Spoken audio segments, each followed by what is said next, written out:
Bonjour et bienvenue dans Budget, le podcast qui te réconcilie avec l'argent.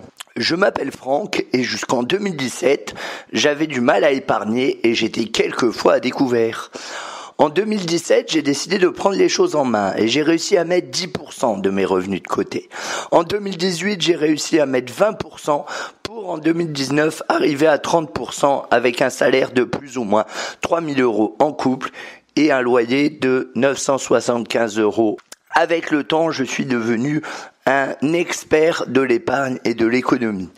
Ce podcast quotidien s'adresse à tous ceux qui débutent dans la gestion de l'argent et du budget, qui ont du mal à joindre les deux bouts, qui ont des croyances limitantes et qui ont besoin de techniques et de conseils afin de mieux gérer leur budget.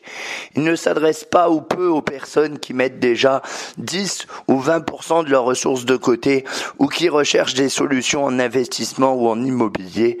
N'hésite pas à t'abonner. À très vite. Bonjour à tous. Alors aujourd'hui on va parler d'un sujet qui me tient particulièrement à cœur.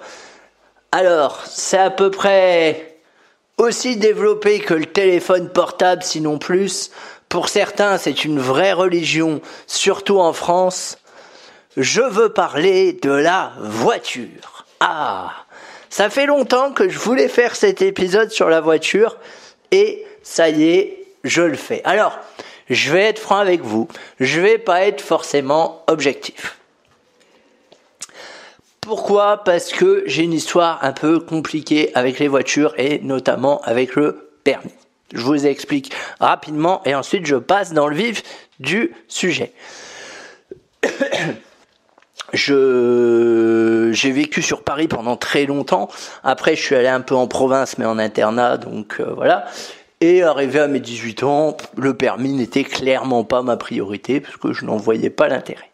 Mais à un moment, il a fallu que je recherche du travail, et pour ce travail-là, j'avais besoin de permis, donc pas le choix, j'ai passé mon permis. Alors j'ai bien évidemment galéré comme un bœuf, parce que la spatialisation et moi, on n'est pas très amis, et le multitâche non plus. Donc, comment vous dire que je pense que j'ai dû prendre 90 heures de leçon, et j'ai eu mon permis au bout du deuxième coup. Mais j'étais pas encore très à l'aise avec la conduite. J'avais même eu un accident, je m'étais fait percuter par un camion. Bon, heureusement, sans gravité. Voilà. Et puis, pendant un temps, j'ai carrément plus conduit suite à cet accident. Voilà, ça m'arrangeait aussi, j'étais pas fan de la conduite vraiment. Et il y a quelque temps, j'ai pris la décision de reprendre des cours de conduite avec une enseignante spécialisée dans l'enseignement de la conduite pour les gens qui justement ont du mal à être à l'aise à la conduite. Ça s'appelle la conduite évolutive d'ailleurs. J'ai fait de la pub. Si vous êtes un peu phobique de la route, n'hésitez pas à aller voir son site internet et à la contacter. Mais là n'est pas la question. Donc, et on va dire que depuis peu, je reprends un peu le volant. Voilà, je suis plus à l'aise, etc. Donc, déjà de base, la voiture et moi, j'ai jamais été fan de voiture, j'ai jamais regardé des émissions de la Formule 1, je m'en tape, vraiment pour le coup, c'est plus ma copine qui est fan de voiture que moi. Néanmoins, après cette petite introduction, on va se poser la question encore une fois de quoi on a besoin comme voiture. Le souci de la voiture, il y en a deux, ça coûte cher. Il y en a trois plus exactement. Ça coûte cher à l'achat. C'est pas un investissement, c'est pas un actif une voiture, c'est un passif. Ça coûte un bras, ça perd très vite de sa valeur, c'était mon troisième point, et ça coûte un bras à l'achat, ça perd très vite de sa valeur, et ensuite il faut la faire réparer, et là ça coûte aussi très très très très cher. Enfin ça dépend du modèle, mais globalement ça coûte cher. Dès lors, comment faire ? Moi, personnellement, si vous pouvez vous passer de voiture, passez-vous-en. Soyons clairs, je suis très clair là-dessus. Parce que c'est un gouffre financier, le bazar.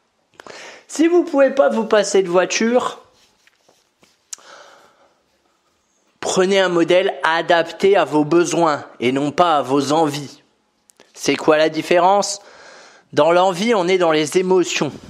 Dans l'envie, on est dans la pub qui passe à la télé pour la dernière Mercedes classe C. Waouh, génial, toute option. La dernière BM, toute option. La dernière Alfa Romeo, trop brillante, trop stylée. Voilà. Là, on est dans de l'émotion. On est dans de l'envie. Dans le besoin, on est rationnel. Est-ce qu'on a besoin des sièges chauffants? Oui, non. Est-ce qu'on a besoin de la clim? Oui, non. Est-ce qu'on a besoin du régulateur de vitesse? Oui, non. Est-ce qu'on a besoin du toit ouvrant panoramique? Oui, non, etc., etc., etc. Je vous invite, ça c'est important, à faire votre to-do list de votre besoin de voiture. Qu'est-ce que vous voulez comme modèle? Modèle récent, modèle plus vieux? J'ai pas de réponse à vous apporter, hein. Je suis pas vendeur de voitures et je m'y connais pas assez. Puis c'est pas mon boulot. Mais voilà, faites l'inventaire de vos besoins, pas de vos envies. Parce que les envies, c'est ce qui va faire monter la facture. Les besoins, c'est ce qui va faire la descendre. Parce que finalement, on a besoin de quoi? Une voiture, ok, d'accord, des roues, ok. Des sièges, le nombre de places, selon si vous êtes une grande famille ou si vous êtes qu'à deux, ok. La clim, à la rigueur, allez, ça peut être utile, pourquoi pas. Et puis quoi d'autre? Les sièges baquets, rabattables et je ne sais quelle connerie, les sièges chauffants, là, j'ai vu qu'ils faisaient des sièges chauffants. Mais on n'est pas au Québec ici, hein. C'est tout ce dont on a besoin. Un coffre, bien évidemment, mais ça, c'est inclus. Donc déjà, je vous invite à faire le point sur vos besoins, vraiment. Et ensuite, si vous n'avez pas les moyens, ne mettez pas 30 000 € dans une bagnole, s'il vous plaît. Si vous n'avez pas les moyens, vous mettez pas 30 000 € dans une bagnole. Même 15 000. Si vous n'avez pas les moyens, déjà, normalement, les voitures, il faudrait les financer comptant. Vu que c'est un passif. Ah, là, c'est sûr que généralement, on fait moins les malins.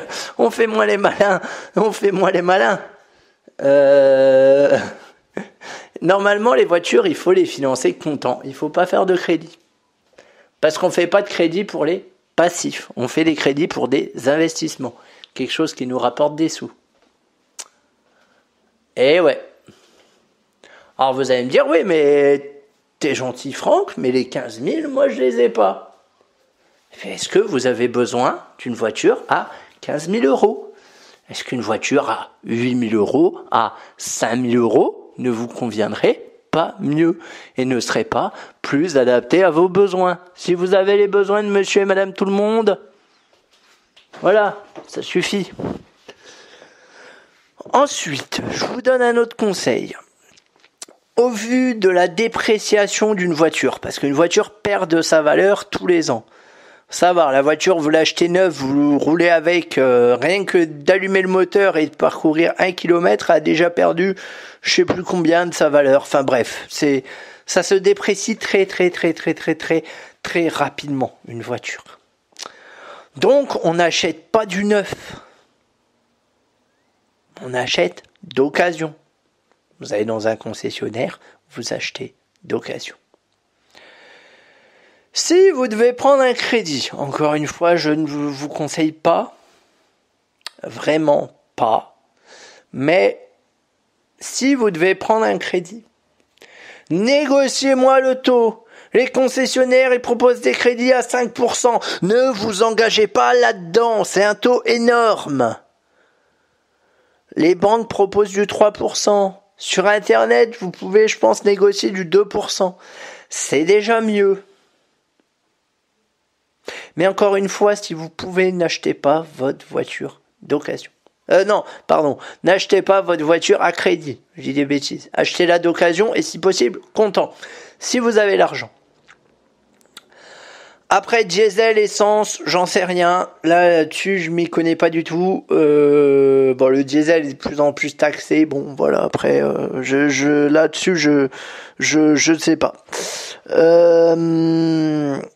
Mais voilà, mes conseils, c'est vraiment cela. Faites la liste de vos besoins, achetez en fonction de vos besoins. On achète d'occasion, on n'achète pas neuf, surtout pas neuf, ça perd trop de valeur. On négocie son taux de crédit, ou alors on achète comptant. Le mieux c'est d'acheter comptant. Et voilà, tout simplement sur mes conseils pour les voitures. Après, après, il y a les frais, hein. Il y a les frais d'entretien, il y a les visites, il y a le contrôle technique, il y a le parking aussi, hein. Sur Paris notamment, ça coûte un bras. Voilà, enfin, si vous avez des transports en commun et tout ça, questionnez-vous vraiment, sur l'intérêt de garder votre voiture. Et si vous l'utilisez pas tout le temps, vous pouvez la louer sur Drivey ou sur des sites comme ça. Voilà, ça vous rapporte un peu de sous. Bon, c'est pas non plus foufou, mais c'est pas mal. Voilà, comme ça au moins vous transformez un passif en un petit actif. Mais surtout, voilà, de quoi vous avez besoin. Les options là, à la con là, je sais pas moi, le toit ouvrant panoramique. On s'en fout, quoi. Enfin, c'est une bagnole, c'est pas... En plus, toit ouvrant panoramique, je peux vous dire, ça doit... Le toit vitré, là, ça doit chauffer en été, ça doit être assez désagréable, je pense. Mais voilà, enfin, vraiment, vous prenez pas la tête, vous laissez pas avoir par les sirènes du marketing. Ça, c'est très important. Je vous dis à très vite. Si tu as écouté ce podcast en entier, c'est sûrement que tu l'as apprécié. Dès lors, n'hésite pas à t'abonner et à le noter sur Apple Podcast. Ça m'aide pour le référencement. Tu peux également le partager aux personnes que tu connais qui seraient susceptibles d'être intéressées par mon contenu. Si tu veux qu'on aille plus loin ensemble, je te laisse voir dans les notes comment tu peux me contacter et je te dis naturellement à très vite.